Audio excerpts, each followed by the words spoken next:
Imagina só a imensa dificuldade que é caçar em pleno voo. É preciso ter uma velocidade absurda, uma precisão cirúrgica e, claro, a capacidade de superar uma presa que também é ágil. Mas qual criatura realmente levou essa arte à perfeição? Pois bem, vamos descobrir quem é o caçador aéreo mais eficiente do planeta.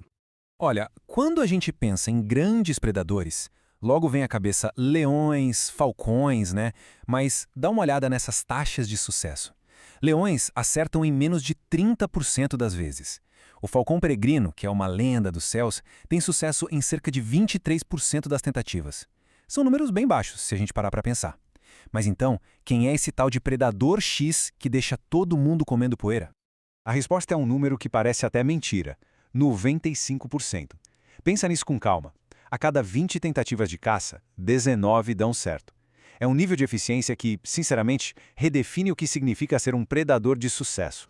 E o predador mais letal do planeta não é um felino gigante, nem uma ave de rapina e imponente. É este inseto aqui, que a gente vê todo dia por aí perto de lagos e rios, a libélula. É isso mesmo, a libélula. Ela é, sem sombra de dúvida, a máquina de caça mais eficaz que a natureza já conseguiu produzir. Mas como é que ela consegue isso? A resposta, olha que curioso, não está em alguma inovação super recente da evolução. Pelo contrário, está num design ancestral, um projeto que vem sendo aperfeiçoado há 320 milhões de anos e que, na sua essência, quase não mudou.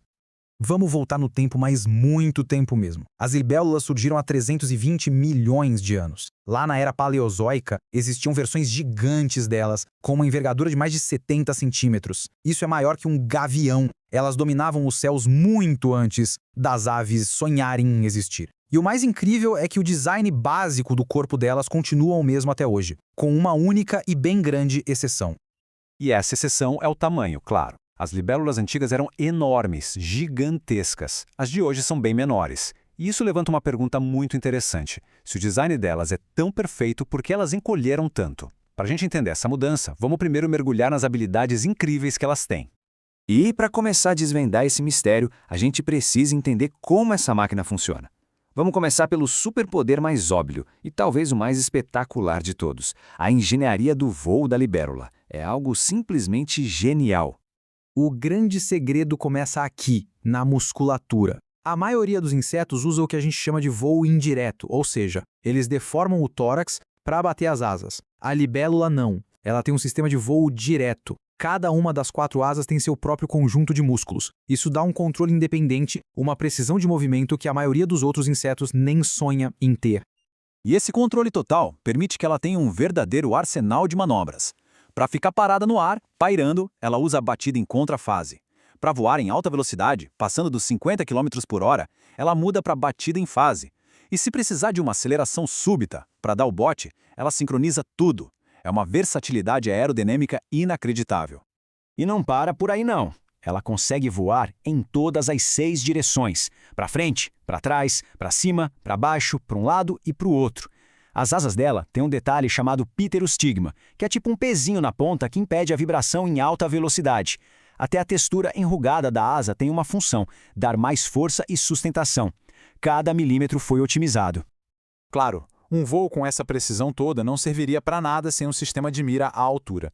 E isso nos leva a outra característica dominante da libélula: aqueles olhos enormes e compostos.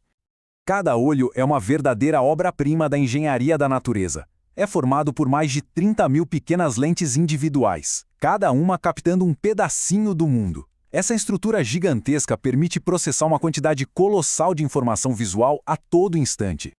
O resultado de tudo isso é uma visão de quase 360 graus. Ela monitora o ambiente inteiro sem nem precisar virar a cabeça. É hipersensível ao menor dos movimentos e ainda enxerga cores que a gente nem imagina, como o ultravioleta. É um sistema visual perfeitamente calibrado para uma única coisa: encontrar e capturar presas. Ok, então nós temos asas perfeitas e olhos superpotentes. Mas qual é a peça que conecta tudo isso? O que faz a mágica acontecer? A resposta está no cérebro da libélula, que é tão otimizado quanto o resto do corpo dela. Para caçar, existem basicamente 2 jeitos de fazer. Um é o rastreamento, que é simplesmente seguir o alvo.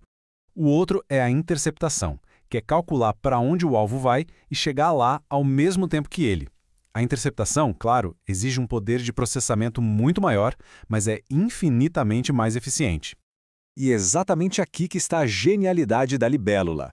O cérebro dela é um processador preditivo. Ele não apenas reage ao que vê, ele antecipa os movimentos. Essa capacidade de interceptar parece ser algo que já vem de fábrica, uma conexão direta entre os olhos e as asas que calcula a rota da presa em tempo real.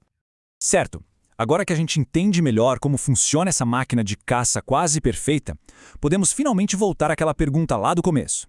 Se as libélulas são tão incríveis, por que não vemos mais aqueles gigantes do tamanho de gaviões voando por aí?